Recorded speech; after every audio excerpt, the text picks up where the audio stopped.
contre tous ceux qui saperont le moral de nos troupes.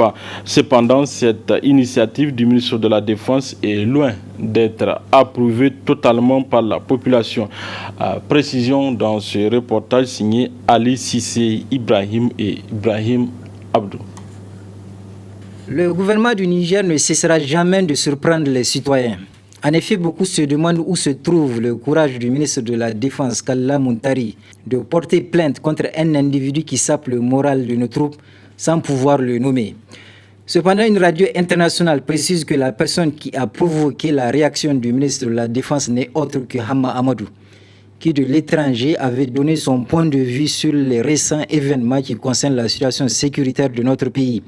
Cette décision du ministre de saisir le procureur de la République contre tous ceux qui saperont le moral de nos militaires est-elle opportune? Nuhu Arzika répond en ces termes. Il n'y a personne dans ce pays qui doit croire que lui, il est un super Nigérien et qu'il peut faire ce qu'il veut et dire ce qu'il veut, poser des actes qu'il veut, et que pour eux, comme c'est eux qui sont au pouvoir, rien ne va se passer. Et quand c'est d'autres, même si c'est des propos allusifs, genre ce que vous venez de dire, et que quelqu'un a parlé pour dire que la manière dont les choses sont en train de se passer, c'est une certaine catégorie de gens qui sont utilisés. Mais évidemment, c'est une réalité que c'est une catégorie de gens. Ce n'est jamais tout le monde qu'on utilise.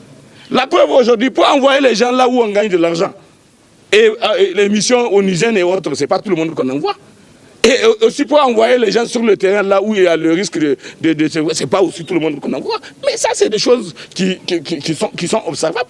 Nous pensons qu'il ne sert à rien d'ajouter encore à cette confusion que nous sommes en train de vivre déjà dans notre pays. Pour parler déjà d'une sorte de plainte contre X pour des propos pour un leader. Je dis bien pour un leader et d'opinion qui est le chef de file de l'opposition. Il est le chef de file de l'opposition.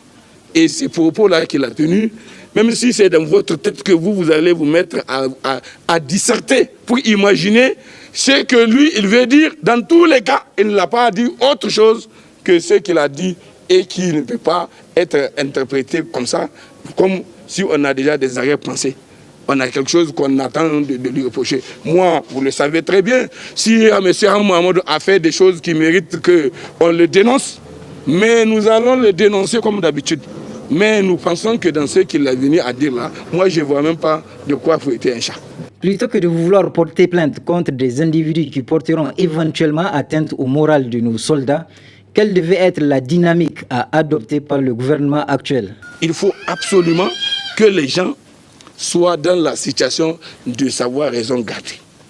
Il ne nous sert à rien de continuer à croire qu'avec des menaces, avec des arrestations et avec des accusations, avec des allusions, des propos allusifs, des interprétations allusives, on va être dans la position de disperser les gens, de dénaturer les choses et de créer une situation pour qu'aujourd'hui, les Nigériens, plutôt que de se renforcer, de raffermir leur cohésion, leur unité et leur fraternité entre eux pour faire face aux défis communs qui est celui auquel fait face la nation aujourd'hui, que les gens soient dans la situation de se sentir davantage divisés, parce que tout simplement, il y a des gens qui ne savent pas parler.